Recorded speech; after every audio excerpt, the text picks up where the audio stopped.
E eu começo com essa pergunta: qual a sensação de realizar um sonho? Eu não sei quantos sonhos vocês já tiveram a possibilidade de realizar na vida de vocês. Eu tive muitos sonhos realizados.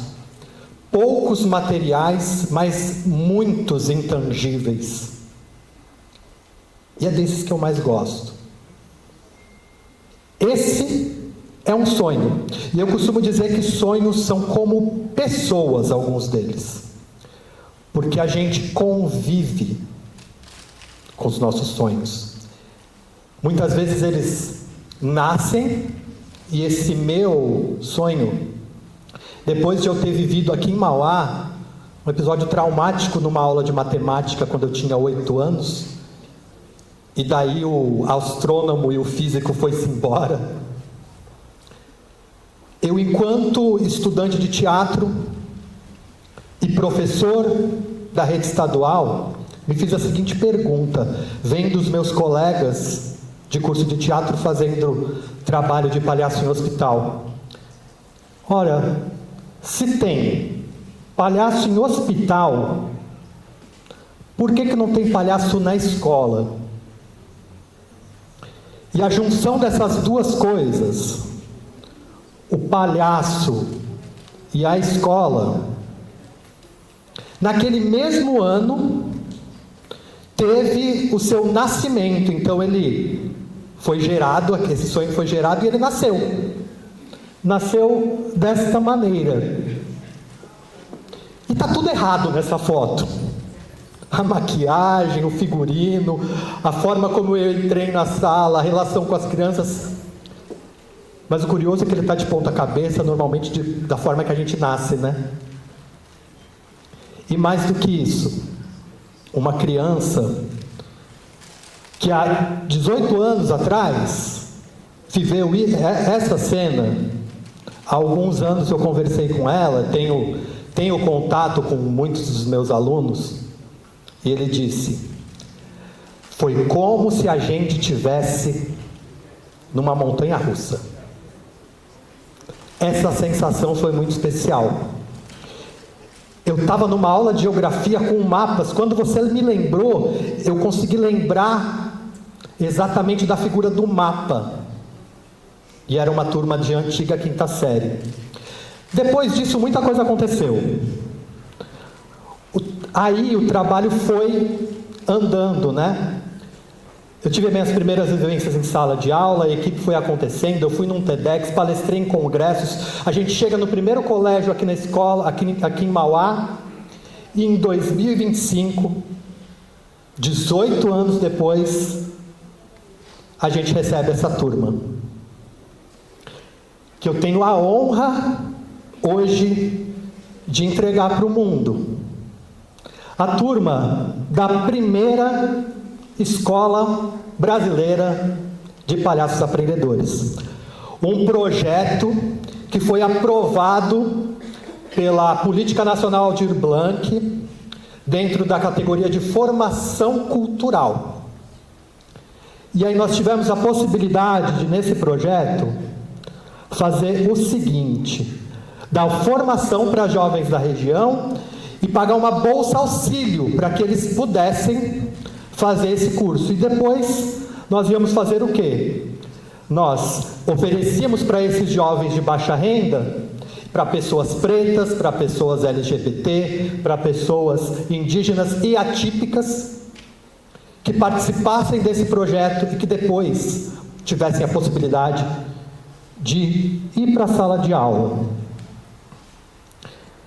Então ele parte de um civil curioso para um palhaço aprendedor. E esse caminho, ele é tortuoso. Não é um caminho simples. E a gente desenhou um percurso simbólico para que eles participem desse momento. E que percurso simbólico é esse? Todo método de construção de palhaço tem uma forma de fazer com que as pessoas encontrem seu próprio palhaço. No nosso caso, eles encontraram o palhaço deles através do resgate da trajetória pessoal deles como estudantes. Desde o primeiro dia de aula, então a gente resgatou o nosso primeiro dia de aula, a gente resgatou as primeiras letras, as primeiras sílabas que foram escritas, os primeiros conflitos, as dificuldades. E era lindo como eles começavam num exercício visual, indo para o papel craft, fazendo um registro, desenhavam, e aí depois a gente ia estudar elementos da palhaçaria. Não só da palhaçaria, como da cena teatral, e também do nosso método. Porque o palhaço aprendedor, que é o que nós somos, é uma figura diferente do palhaço de hospital, é uma figura diferente do palhaço de picadeiro. Exige do artista certas habilidades muito específicas. Então, nesse momento, eles vivenciaram coisas que têm a ver com presença cênica, com jogo, com a máscara cênica, com os protocolos de visita, como que é a caracterização do palhaço, porque não é a mesma caracterização do picadeiro. Eles foram entender os aspectos acadêmicos do trabalho e também o nosso método. E o meu amigo, ídolo e herói Cláudio Tebas, ele fala assim: você precisa mostrar isso para as pessoas, porque as pessoas acham que é simplesmente o palhaço entrar em sala de aula e fazer qualquer coisa. Então eu trouxe aqui uma das coisas que eles apresentam, que é uma teoria de um professor da Universidade de Barcelona, chamado Saturnino de la Torre, que ele fala sobre a didática do erro, e que nós estamos condicionados à pedagogia do acerto, e que nós devemos cuidar da didática do erro, porque o erro é fonte de conhecimento e que está presente na nossa aprendizagem o tempo todo. É a maior certeza do processo de aprendizagem, que a gente vai errar. E aí a gente entende que existem quadrantes onde os erros se colocam. Só que não são todos os erros que nos interessam. Por quê? A gente não quer promover um erro onde a gente vai causar um acidente, que está lá no quadrante da direita. A gente também não quer que cause um trauma, que está no quadrante de baixo. A gente quer o erro que está entre a ciência, a didática e a arte. E é neste lugar que mora a nossa principal matéria de trabalho, que é o melhor erro possível. E quando eles entendem todo esse processo, durante essas 2 semanas, essas 30 horas, e a gente acha que é pouco, 30 horas, eles ficam prontos para finalmente ir para campo.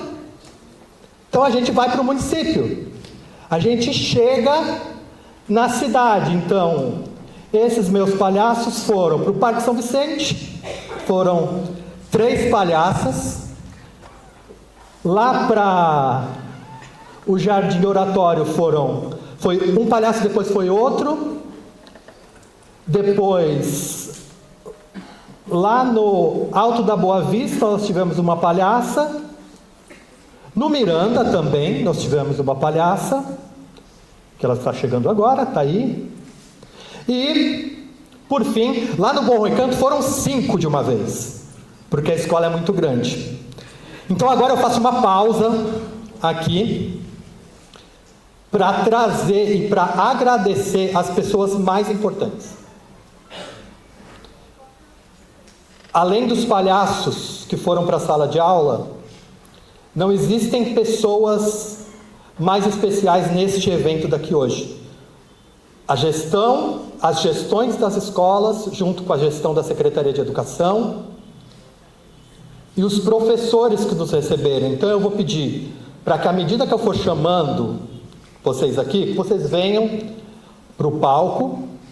A gente vai oferecer 3 rosas, que são muito simbólicas, uma vermelha, uma branca, que tem muito a ver com o palhaço, e uma amarela, que a gente gostaria de fazer muito mais, mas é um gesto carinhoso, agradecendo a importância de vocês. Então, à medida que vocês vierem, eu gostaria de pedir uma salva de palmas, primeiro, para a escola José Rezende da Silva, venham aqui. Depois, Ulisses Vitor Gervásio, a nossa escola estadual, que honra, pode ficar por aqui. Francisco Ortega, podem vir para cá. Pessoal do Perseu Abramo, que a gente teve uma dificuldade, a nossa palhaça teve uma dificuldade de entender o nome. E a Escola Municipal Cora Coralina.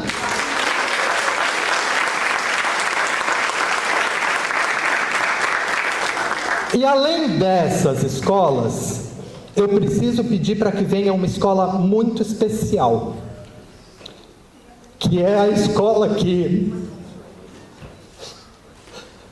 abriu as portas para a gente aqui no município. Abriu as portas para o Instituto Palhaço Aprende quando ele tinha acabado de fundar, a gente não tinha dinheiro nem para pagar contador, e foi a escola que recebeu a gente, que é o Colégio da Toca. Vem para cá, Toca, vem para cá, Michele.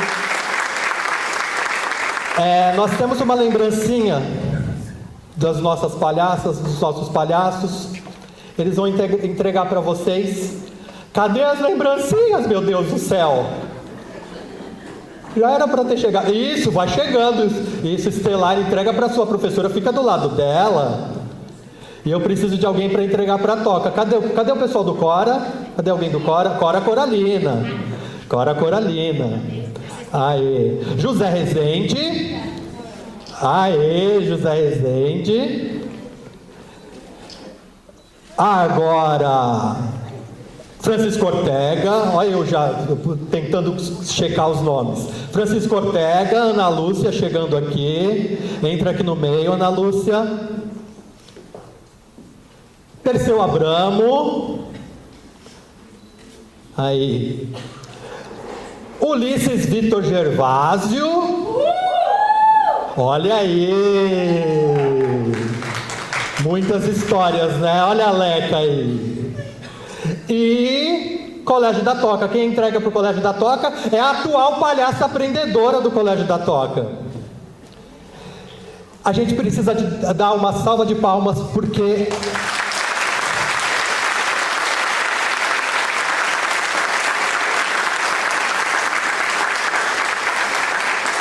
essas pessoas toparam uma ideia maluca. Que não é simples receber um palhaço em sala de aula, mas é muito legal. Então eu gostaria de agradecer demais a vocês. Da próxima vez, no próximo edital, acredito que a gente vai ser contemplado, cada um ganha um carro zero, tenho certeza, tá bom? Muito obrigado, gente, salva de palmas.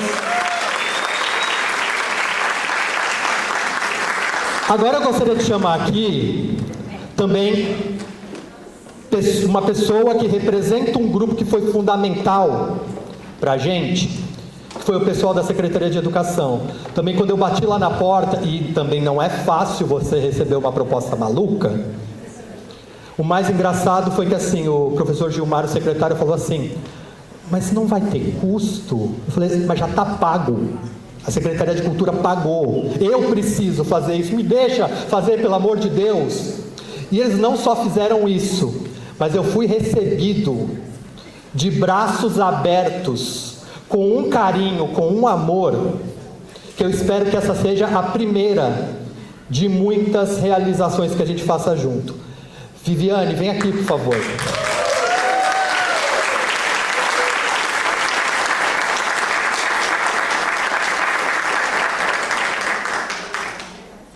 Ela vai dar uma palavra um minutinho, vai dar uma saudação, ela ficou sabendo agora. Super preparada, gente. Olha, foi incrível. Incrível receber o Varley, saber desse projeto, o entusiasmo com que o Gilmar falou para a gente desse projeto. E no final foi incrível a gente saber o resultado de tudo isso. Como foi satisfatório ver que todas as escolas gostaram, que as crianças amaram, que os palhaços entraram na sala de aula como uma criança, desmistificando o erro, com afetividade, com acolhimento, sem pensar-se ali e agindo naturalmente como uma criança, que não tem preconceito contra o aluno com deficiência, contra a criança preta, quanto a criança, sei lá, gordinha, magrinha, doente, careca, cabeluda. Então, assim, foi uma lição de inclusão, uma lição de aprendizagem, e é realmente, como eles falam, uma pedagogia acolhedora, né, Varley? Uma pedagogia que veio para nos ensinar muito, a que a gente volte a lembrar, ou então que a gente reforce aquilo que é o nosso ideal de ensinar, né? Para que a gente está aqui? A gente veio para ensinar com amor também, com acolhimento, entendendo cada ser que tem ali. E eles vieram para nos mostrar que isso existe dentro de cada um de nós e dentro de cada um daqueles que estavam ali fazendo esse trabalho. Parabéns para toda a equipe, que foi assim, com muito orgulho que a gente recebeu, e a gente está muito feliz com os resultados. Parabéns para todos.